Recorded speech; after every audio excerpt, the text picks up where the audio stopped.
Boys don't cry, stop being so dramatic, ऐसे क्यों से रोते रहते हो, लड़कियों जैसे क्यों रो रहे हो।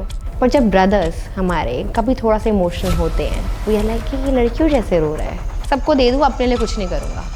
तो हम इतने ज़्यादा गिवर हो जाते हैं कि टेकिंग या खुद के लिए करना तो नर्चरिंग के लिए हम सोचते भी नहीं। Why me, why am I not good enough. Men's mental health पे तो बहुत कम लोग बात कर रहे हैं एंड आई एम ग्लैड कि आज हम बात कर रहे हैं इस बारे में।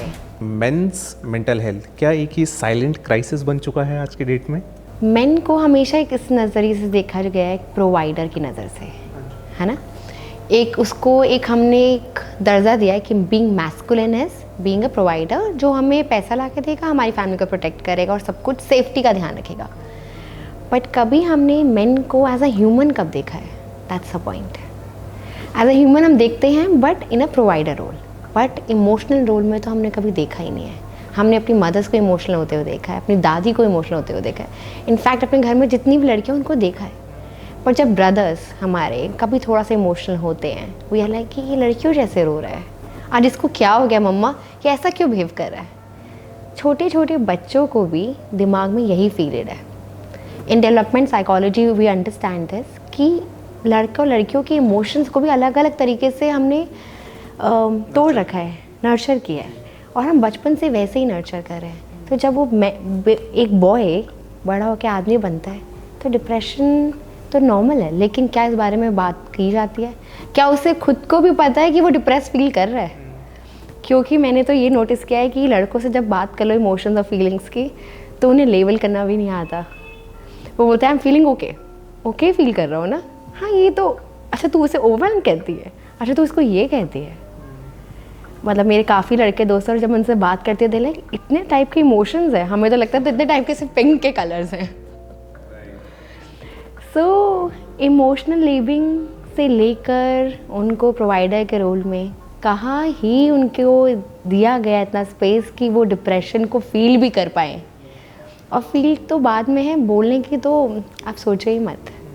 Very in fact honestly telling you for 10 years of experience, I only have 10 clients who are men who came up for therapy. वो भी उनमें से 5 को पुश किया गया था, या तो उनकी बीवी ने या उनकी बेस्ट फ्रेंड ने। But I have seen a lot of changes in women coming up for therapy themselves. But जब भी कोई लड़का आ रहा होता है तो मेरा सवाल होता है, did somebody push you? They're like, हाँ, my friend took therapy and she said it was good, so I'm trying. But I know it's a trial only. एक सेशन के लिए आया हूँ, but eventually they do come up, but it's a lot of push and pull there. किस तरह के science होते हैं जो उनको पता होने चाहिए कि मैं अब कहीं गलत दिशा में जा रहा हूँ? ओके, तो हम गलत दिशा को हम अगर इंग्लिश का टर्म दे तो रॉक बॉटम, ठीक है। अब हम वेट करते हैं कि रॉक बॉटम आएगा और ऐसे बहुत सिनेमैटिक तरीके से, ड्रामेटिक तरीके से आएगा। ऐसा कुछ नहीं होने वाला, एकदम से कोलैप्स नहीं होगा कभी भी, धीरे धीरे करके होगा।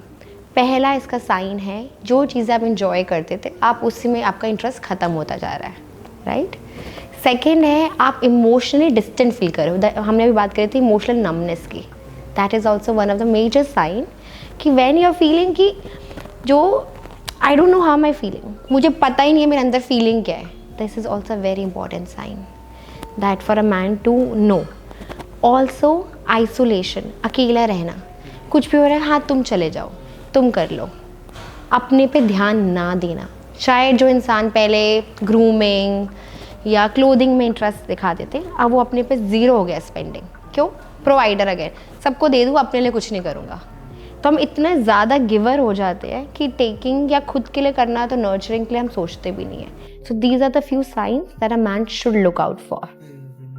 आपने बात किया कि इमोशंस और फीलिंग्स जो हैं वो नहीं बताते हैं, लेकिन जब वो मान लीजिए कि जब कोई बच्चा है, छोटा बच्चा है, जब वो गिर जाता है, जब वो रोने लगता है, तब उसको बोल दिया जाता था कि बॉयज़ डोंट क्राई यूजुअली, है ना। तो वहीं से उसकी वो जो चीज़ें हैं उनको दबाना शुरू कर दिया जाता है। तो क्या ये भी आगे जाके उनके नेचर में बिल्डअप होती जाती हैं धीरे धीरे?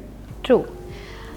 जब एक छोटे बच्चे को बोला जाता है कि boys don't cry, stop being so dramatic, ऐसे क्यों से रोते रहते हो, लड़कियों जैसे क्यों रो रहे हो, तो हम क्या कर रहे हैं? हम उनको ये नहीं सिखा रहे कि स्ट्रांग होना, हम उन्हें सिखा रहे हैं कि इंटरनल नेविगेशन सिस्टम, मतलब अपने इमोशंस को इम्पोर्टेंस नहीं देनी। And being a boy is being strong. Being strong मतलब कि हमेशा इंटैक्ट रहना है, सबका ध्यान रखना है, और ये रोना वोना तो बिल्कुल भी नहीं है। तो क्या कर दिया उसने, बचपन से शट डाउन करना शुरू कर दिया अपने इमोशंस को। अब बड़े होकर यही बात आई ना, उसको लेबल ही नहीं पता। पहले उसे पता था मम्मा मुझे बुरा लग रहा है। बुरा क्या लग रहा है, तुमको क्या बुरा लगता रहता है हमेशा। हमने वहीं से उसको लेबलिंग, उसको इमोशन लिटरेसी ही नहीं दी। And this is very much needed आज के टाइम में, टू स्ट्रॉन्ग, हेल्दियर और to encourage masculinity which is also being vulnerable। हमें इमोशनल लिटरेसी को बहुत ज़्यादा इंपॉर्टेंस देनी है, चाहे वो लड़का हो या लड़की हो, फॉर बोथ। मतलब we also need to teach our girls that it's okay if a man is crying, it's okay if he is going through something, we need to be equally respectful for that also. But वो भी नहीं है ना। अगर जो 2-4% लोग हैं, mails हैं, जिनको समझ आता है कि इमोशंस क्या होते हैं और उनको पता चल रहा है कि मैं किसी पूरी सिचुएशन से गुजर रहा हूँ, तो उनके लिए पहला प्रैक्टिकल स्टेप क्या होना चाहिए उससे ओवरकम करने का? First step is awareness. हम साइकोलॉजी में अवेयरनेस है, ठीक है ना। Then is seeking out for help.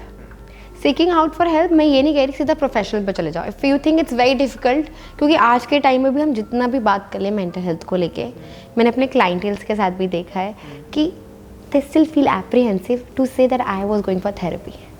Okay, अगर आप प्रोफेशनल के पास नहीं जा सकते, आप थेरेपिस्ट साइकोलॉजिस्ट के पास नहीं जा सकते, talk to a friend that is trusted friend. I am not saying be vulnerable in front of everyone, but have that space. कोई ना कोई तो होगा, आपका कोई रिलेटिव होगा, आपके खुद के पेरेंट होंगे। डोंट थिंक कि मेरे इमोशंस को एक्सप्रेस करने पर उनको प्रेशर आ रहा है। दे विल फील हैप्पी, सब ओके। दे माइट फील कि ओ माई गॉड मेरा बच्चा इज गोइंग थ्रू दिस और my friend is going through this, but they will also take steps to help you out in it. और कई बारी बात करने से भी बहुत समाधान निकल जाता है। So second step is seek out for help. And I always से रॉक बॉटम पे पहुंचना ही क्यों है, पहले ही क्यों ना हम ऐसे अपने लिए सपोर्ट ग्रुप्स ढूंढ लें। फॉर एग्जाम्पल, बचपन में हमें बहुत सारी चीज़ों का शौक होता है एंड आई एम श्योर कि कोई ना कोई चीज़ रह जाती है जो हम सोचते हैं बड़े होके कर लेंगे। For example, I always wanted to learn guitar. मैंने सोचा जब बड़े होंगे तब कर लेंगे। बड़े तो हो गए, बच्चे भी हो गए, कब सीखेंगे। Now I have started with my online guitar classes. So this is what is my suggestion, instead of reaching the rock bottom, पहले ही अपने लिए थोड़ा हॉबी के लिए, कोई भी चीज़ जो आपको पसंद है उसके लिए टाइम निकालें। ऑल्सो आजकल बहुत सारे सपोर्ट ग्रुप्स हैं, देयर रीडिंग क्लब्स हैं, right. Go be a part of it.